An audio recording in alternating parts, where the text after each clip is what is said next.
trade barriers are government-induced restrictions on international trade.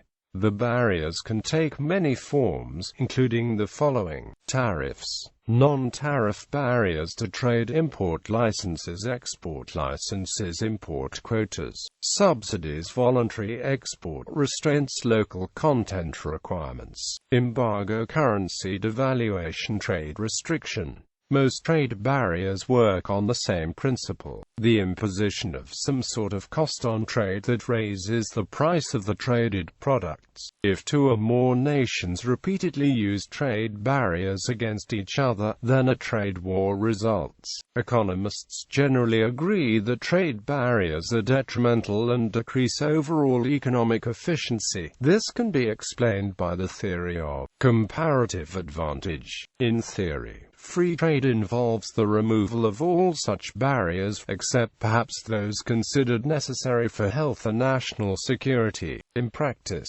however, even those countries promoting free trade heavily subsidize certain industries, such as agriculture and steel. Impacts of trade barriers on business.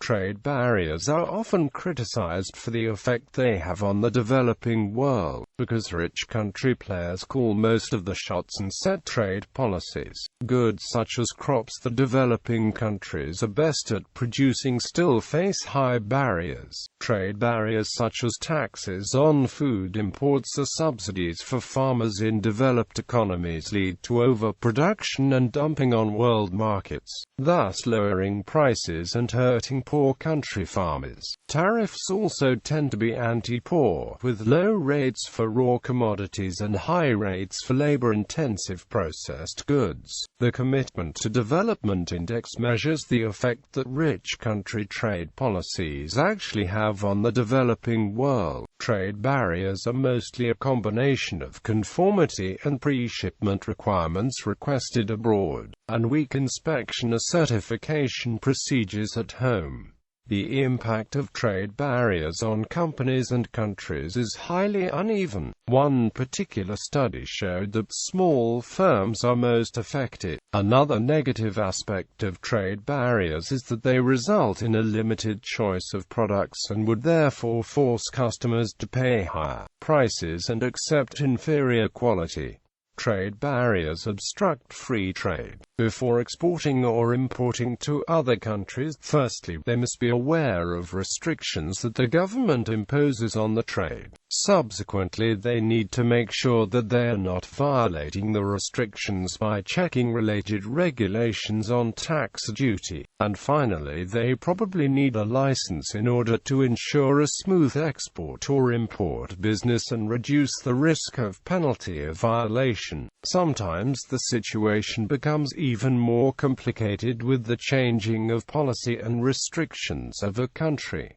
Addressing trade barriers. The scarcity of information on trade barriers is a major problem to the competitiveness of developing countries. In the past, many companies relied on spreadsheets and manual processes to keep track of compliance issues related to incoming and outgoing shipments, which risks potential errors and losses of business opportunity. As a result, in 2015, the International Trade Center launched NTM Business Surveys, a database listing non-tariff barriers from company perspectives to help users identify regulatory and procedural obstacles to trade in 23 developing countries.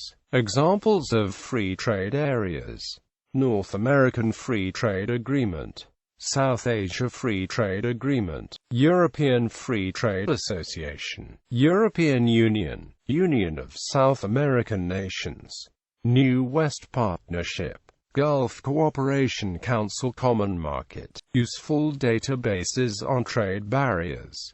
ITC's Market Access Map, an online database of customs tariffs and market requirements. ITC's Non-Tariff Measures Business Survey database, including regulatory and procedural obstacles that trading companies face both at home and abroad.